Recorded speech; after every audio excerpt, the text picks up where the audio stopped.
अब हम यहाँ पर देख रहे हैं चैप्टर बहुपद, जिसे इंग्लिश में पॉलिनोमियल भी बोलते हैं। ये एनसीईआरटी का क्लास 9 का मैथ्स का चैप्टर 2 है। अब इसमें सबसे पहले जो कुछ इसमें डेफिनेशन आती है, बेसिक परिभाषाएं हैं, एकदम मूल परिभाषा, सबसे पहले उनको देखते हैं। एक इसमें परिभाषा आती है पद की। पद या इंग्लिश में इसको बोलते हैं टर्म। तो किसी भी बीजीय व्यंजक में पद क्या होता है? जैसे मान लीजिए कोई बीजीय व्यंजक हमारे पास है x² + x + 5। अब इस बीजीय व्यंजक में कितने पद हैं? इस बीजीय व्यंजक में 3 पद हैं, 1 2 3। ये एक पद है, ये दूसरा पद है और ये तीसरा पद है। तो ये जितनी भी चीजें प्लस या माइनस से सेपरेटेड रहती हैं, प्लस निशान से या माइनस निशान से, वो एक पद बन जाता है। जैसे -x + 1, इसमें कितने पद हैं? इसमें 2 पद हैं, एक पद ये है, एक पद ये है। ठीक। अब x³ + x² + 2x + 7, इसमें कितने पद हैं? इसमें 4 पद हैं। ठीक है, एक पद ये है, एक पद ये है, एक पद ये है और एक पद ये है। ठीक है, तो पद चीज समझ आई, टर्म जिसे बोल रहे हैं, कितने पद होंगे किसी भी बीजीय व्यंजक में, ये अब हम पहचान सकते हैं। ठीक। अब उसके बाद एक दूसरा इसमें एक परिभाषा आती है चर की। अब चर या इंग्लिश में से बोलते हैं वेरिएबल। ठीक है, चर को जो हम दिखाते हैं या निर्देशित करते हैं x, y, z से इसको निरूपित करते हैं चर को। ठीक। कर किसी से भी सकते हैं आप, लेकिन जनरली हम x, y, z का प्रयोग करते हैं चर को निरूपित करने में। अब चर होता क्या है? जो चर होता है, चर का मान स्थिर नहीं होता है। ठीक है, चर का जो मान है वो स्थिर नहीं होता है। चर का मान कई उसमें वो जो वैल्यूज हैं वो ले सकता है चर का मान। जैसे फॉर एग्जांपल, हम इसका एक एग्जांपल देखते हैं। चर का मान जो है वो बदलता रह सकता है, उसकी सिचुएशन के हिसाब से। उसमें जो बीजीय व्यंजक है, एक बीजीय व्यंजक में चर का मान बदलता रह सकता है। जैसे मान लीजिए हमारे पास एक वर्ग है जिसकी भुजा है 2। ठीक है, तो इस वर्ग का परिमाप, इस वर्ग का परिमाप वैसे हम क्या लिखते हैं? 2 + 2 + 2 + 2। परिमाप क्या हो गया भाई? ये जो चारों भुजाएं हैं, इनको जोड़ दिया, इनकी लंबाई को जोड़ दिया तो हमें परिमाप मिल जाता है। ठीक, तो इसको हो गया, यहां पर हमने इसको लिखा 8। या इसी को हम ऐसा भी बोल सकते हैं, अगर एक भुजा की जो लंबाई है उसमें 4 का गुणा कर दें, वर्ग का परिमाप ऐसे भी लिखा जा सकता है। वर्ग का परिमाप ऐसे भी लिखा जा सकता है, 4 × 1 भुजा की लंबाई, 4 × 1 भुजा की लंबाई। तो ये जो 4 × 1 भुजा की लंबाई है, तो ये जो एक भुजा की लंबाई माना, इसको एक चर मान लिया, इज इक्वल टू x। अब क्यों इसको चर मान रहे हैं वो देखिए, एक भुजा की लंबाई x है, तो वर्ग का परिमाप जो होगा, वर्ग का परिमाप जो होगा वो हो जाएगा 4 × एक भुजा की लंबाई x, तो 4x। अब वर्ग का परिमाप हो गया 4x, जहां पर x क्या निर्धारित कर रहा है, x क्या दिखा रहा है? x है एक भुजा की लंबाई। अब इससे क्या हुआ? इससे मान लीजिए अब आपके पास कोई एक दूसरा वर्ग है, एक दूसरा वर्ग है जिसकी भुजा है 5, जिसकी भुजा है 5। तो ये जो आपने वर्ग के परिमाप का एक व्यंजक बना लिया 4x। अब इस केस में, इस वाले केस में, जब वर्ग की भुजा की लंबाई 5 है, यानी x बराबर इस समय कितना है? 5। वर्ग की भुजा की लंबाई को हम क्या बोल रहे हैं? x बोल रहे हैं। और इस केस में x बराबर कितना हो गया? 5। तो वर्ग का परिमाप कितना हो जाएगा? 4 × x की जगह रख दिया 5, कितना आ गया? 20। तो आपने देखा भाई, ये जो x है इस केस में, जिसको हम बोल रहे थे चर, ये जो x है जिसको हम चर बोल रहे थे, इसका मान बदल रहा है। पिछले केस में x का मान कितना था? 2। ठीक है, x का मान कितना था? 2। अब इस केस में x का मान कितना है? 5। मान लीजिए एक दूसरा केस ले लें, एक और वर्ग ले लिया।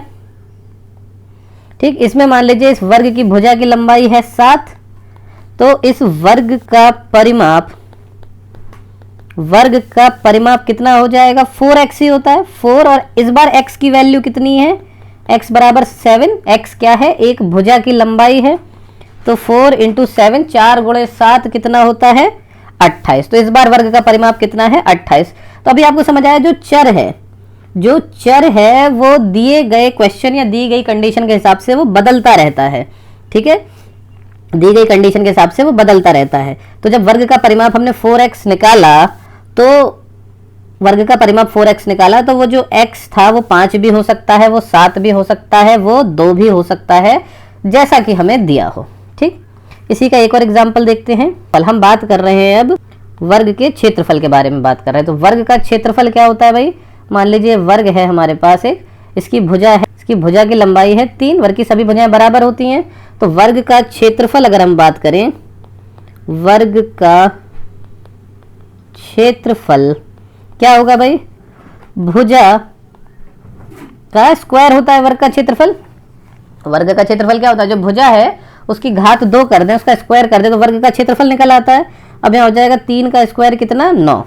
अब मान लीजिए वर्ग की भुजा जो है वो x है, वर्ग की भुजा जो है वो x है, तो वर्ग का एक चर है, ठीक है। क्षेत्रफल को हम कैसे लिख सकते हैं? भुजा यानी x और उसका स्क्वायर, तो x स्क्वायर, ठीक। अब इसको हमने यहाँ पर लिखा x स्क्वायर, तो इसमें अभी इस केस में x बराबर कितना है? 3 है। अभी हमें कितना दिया हुआ है? x is equal to 3। तो वर्ग का क्षेत्रफल कितना हो जाएगा? 3 का स्क्वायर इज इक्वल टू 9। 3 का स्क्वायर कितना हो जाएगा? 9। 3 की घात 2 9। अब आप यही देखो, अगर मान लीजिए अब आपके पास एक वर्ग है जिसकी भुजा की लंबाई है 6, ठीक, और आपको निकालना है वर्ग का क्षेत्रफल, और इस बार आपका व्यंजक क्या है? X square. जब परिमाप में क्या था? 4x, इस बार क्या है? X square. अब इस समय जो चर x है, x का मान कितना हो गया? 6। तो वर्ग का क्षेत्रफल कितना हो गया? 6 गुणे 6, या वर्ग का क्षेत्रफल हो गया 6 गुणे 6 भी लिख सकते हैं, या 6 का स्क्वायर लिख सकते हैं, 36, ठीक है। तो यहाँ पर ये जो x था वो एक चर था, यानी वेरिएबल था जिसका मान बदल सकता है। उसका मान 6 भी हो सकता है, उसका मान 3 भी हो सकता है, जैसी कंडीशन हमें दी गई हो उसके हिसाब से। तो चर क्या चीज है? चर एक ऐसे पद को डिनोट कर रहा है जिसका मान बदलता रहता है, ठीक। अब इसको धीरे धीरे आगे देखेंगे तो चर आपको और अच्छे से समझ आएगा। चर को समझना बहुत जरूरी है। अगर चर नहीं समझ आएगा आपको तो अलजेब्रा का जो पोर्शन है ये इसमें आपको हमेशा प्रॉब्लम आती रहेगी, ठीक है। अब एक और टर्म आता है घात या घातांक। अब किसी भी बीजीय व्यंजक या अलजेब्रिक एक्सप्रेशन में घात या घातांक क्या हुआ? जैसे एक्स स्क्वायर प्लस 5, ये एक एक्सप्रेशन है, बीजीय व्यंजक है। तो इसमें जो x है, ये जो पहला पद है, एक्स स्क्वायर क्या है? पहला पद है, ठीक। अब इसमें x की घात कितनी है या पावर कितनी है? 2 है, ठीक है। x की पावर 2 है। अब मान लीजिए x cube plus x square plus 5, तो इसमें पहले पद में x की घात कितनी है? 3। दूसरे पद में x की घात कितनी है? 2। और तीसरे पद में भी x की घात है क्या भाई? अगर पूछा जाए जो 5 लिखा है, क्या इसमें भी x की कोई घात है? तो लिख सकते हैं इसमें x की घात कितनी है? x की घात 0, क्योंकि x की घात 0 बराबर कितना होता है? 1 होता है। x की पावर 0 इज इक्वल टू 1। तो अब यहां पर आप इसको ऐसे भी लिख सकते हो, इस चीज को x cube plus x square plus x to the power 0 into 5, ऐसे भी एक्सप्रेशन को लिख सकते हैं। लेकिन हर बार ऐसा लिखना जरूरी नहीं, क्योंकि एक्स की पावर 0 1 होता है, इसलिए हम नॉर्मली इसे ऐसे लिखते हैं, x cube plus x square plus 5, ठीक है। अब मान लीजिए एक पद दिया हुआ है हमें बीजीय व्यंजक x की पावर 7 प्लस एक्स की पावर 5 प्लस एक्स की पावर 4 प्लस एक्स की पावर 3, ऐसे मान लीजिए दिया 4x की पावर 7, 3x की पावर 5, 5x की पावर 4, 2x की पावर 3 प्लस 1, ये दिया है। तो इसमें पूछा जाए तो इसमें ये जो मल्टीप्लाइड है यहाँ, ये जो आगे में गुणा है, इससे पावर का कोई लेना देना नहीं होता। पावर जो घात होती है बस उससे लेना देना होता है। तो इसमें x की पावर 7 है, इसमें x की पावर 5 है, इसमें x की पावर 4 है, और इसमें x की पावर 3 है। और इस टर्म में फिर से बोले तो x की पावर कितनी है? 0। तो ये घात वाली चीज समझ आई भाई, घात कैसे निकाल रहे हैं यहाँ पर, ठीक। अब एक टर्म होता है अचर। अचर को इंग्लिश में कहते हैं कांस्टेंट। अचर को इंग्लिश में कहते हैं कांस्टेंट। अब अचर क्या होता है वो देखते हैं। कोई भी बीजीय व्यंजक है 3x square plus 3x cube plus 2x square plus 5, तो यहाँ पर ये जो 3 है, ये जो 2 है, ये जो 5 है, ये अचर को डिनोट कर रहे हैं। ये क्या है? ये तीनों चीजें अचर। अचर मतलब जिसका मान स्थिर रहता है। जैसे अभी हमने जो एग्जाम्पल देखे थे, वर्ग का परिमाप, वर्ग का परिमाप हमने देखा था। वर्ग का परिमाप कितना था भाई? 4x। तो इसमें जो x था ये चर था, लेकिन ये जो 4 था ये क्या था? अचर था। ये 4 जो था वो इस केस में अचर था, क्योंकि आप कोई भी वो लेंगे, कोई भी वर्ग लेंगे, चाहे उसकी भुजा 3 हो, x बराबर 3 था या x बराबर 5 था, बट ये 4 अपनी जगह कैसा था? फिक्स था। तो ये जो 4 इस केस में है वो अचर है। ठीक, तो अचर को हम ए बी सी इनसे डिनोट करते हैं। जैसे चर को नॉर्मली, ऐसा कोई नियम नहीं है बट नॉर्मली ऐसा करते हैं, चर को नॉर्मली हम एक्स वाई जेड से डिनोट करते हैं और अचर को ए बी सी से डिनोट करते हैं। ठीक है, तो चर का भी अचर जो है, अचर का मान जो रहता है किसी भी एक बीजी व्यंजक में, अचर का मान जो रहता है वो स्थिर रहता है। चर कई मान ले सकता है, वेरिएबल कई मान ले सकता है, लेकिन कांस्टेंट, कांस्टेंट मतलब ये है कि जिसकी वैल्यू फिक्स हो। ठीक, तो अचर का मान फिक्स रहता है किसी भी बीजी व्यंजक में। अब उसके बाद एक और टर्म आता है गुणांक। गुणांक यानी कोफिशिएंट। अब 3x to the power 7, 4x to the power 5, 2x cube plus 5, ये एक बीजी व्यंजक है। अब जो भी इसमें चर वाला पार्ट है, जो भी इसमें चर वाला पार्ट है, उससे जो भी मल्टीप्लाइड रहता है उसे बोल देते हैं गुणांक। जो भी उससे गुणा है उसे बोल देते हैं गुणांक। देखिए ये है चर, इससे जो गुणा किसका है? 3 का, तो 3x की पावर 7 का गुणांक है। 4x की पावर 5 है यहाँ पर, इसमें कितना गुणा है? 4 का, 4x की पावर 5 का गुणांक है।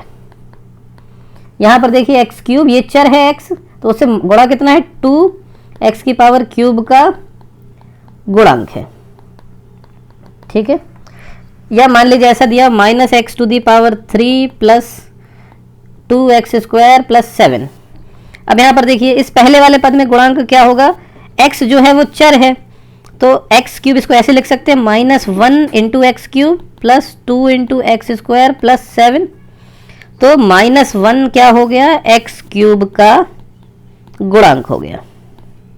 2 क्या हो गया? एक्स स्क्वायर का गुणांक हो गया। ठीक है, गुणांक वाली चीज समझ आ रही है भाई? जो भी चर वाला भाग है उसमें जितना मल्टीप्लाइड है वो उस चर का गुणांक हो जाता है।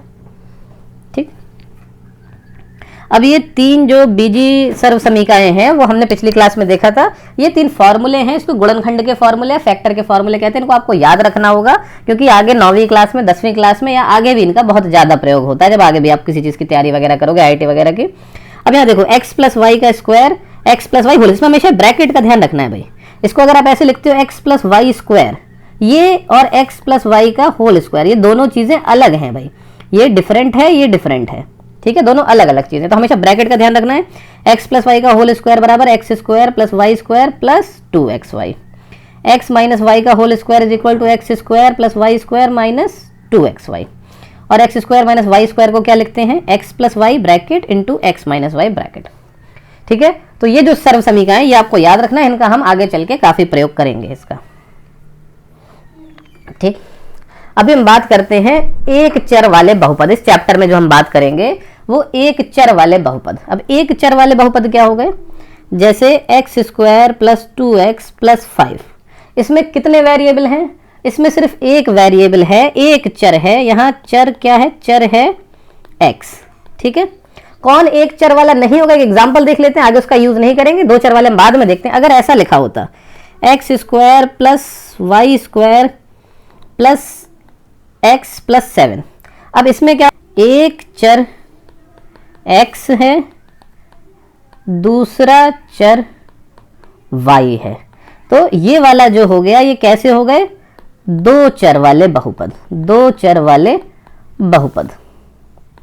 तो अभी हम 2 चर वाले बहुपद को नहीं देख रहे हैं, अभी हम किसे देख रहे हैं?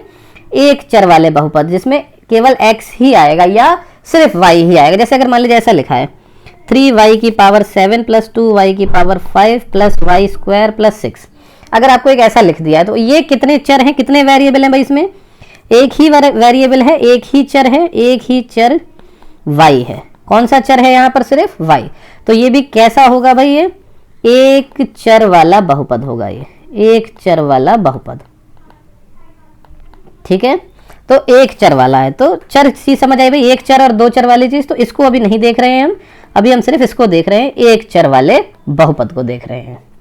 ठीक, जो भी बहुपद होंगे, बहुपद की पहचान क्या होगी, उसमें जो भी बीजी व्यंजक होंगे उसमें चर के जो घातांक हैं वो पूर्ण संख्या होते हैं। चर के घातांक जो हैं वो पूर्ण संख्या होते हैं। क्या मतलब हुआ, उदाहरण देखते हैं कैसे समझ आएगा।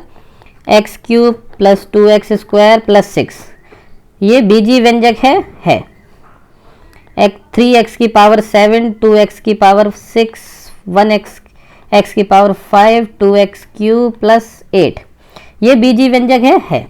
क्यों है भाई, यहाँ पर जो चर है, चर क्या है, चर हमारे पास है x की पावर 3 पूर्ण संख्या, x की पावर 3 पूर्ण संख्या, x की पावर 2 पूर्ण संख्या, x की पावर 7, 6, 5, 3 सब पूर्ण संख्याएं। कब ये बीजी व्यंजक जो होगा वो बहुपद नहीं होगा, अगर लिखा हुआ है ऐसा x प्लस 1/x। अब x प्लस 1/x को आप क्या लिख सकते हो, x जब किसी चीज को, जब इस x को नीचे से आप ऊपर लाते हो तो इसकी पावर जो होगी, जो घात होगी उस पर कैसी हो जाती है, ऋणात्मक। अगर धनात्मक बदल जाती है, धनात्मक है तो ऋणात्मक, ऋणात्मक है तो धनात्मक। तो अभी इस x की पावर कितनी है, 1। ठीक है, लेकिन जब इसको ऊपर लाएंगे तो हो जाएगा x की पावर -1। अब जो -1 है, -1 एक पूर्ण संख्या नहीं है, -1 एक पूर्ण संख्या नहीं है, तो ये जो है ये बहुपद नहीं है, इसको बहुपद नहीं बोलेंगे। बीजी व्यंजक तो है पर ये बहुपद नहीं है। ठीक है, यह x प्लस √x इंटू 5। अब √x को क्या लिख सकते हो, x प्लस अंडर रूट मतलब x की पावर 1/2 इंटू 5। ठीक है, तो अब ये जो 1/2 है, 1/2 यह भी एक पूर्ण संख्या नहीं है, पूर्ण संख्या नहीं है। तो 1/2 जब एक पूर्ण संख्या नहीं है तो ये जो पूरा एक्सप्रेशन है बीजी व्यंजक, ये बहुपद नहीं है, ये बहुपद नहीं है। ठीक है, इतनी चीज समझ आ रही है भाई कि बहुपद कब होगा, जब चर के जो घातांक होंगे वो पूर्ण संख्या होंगे।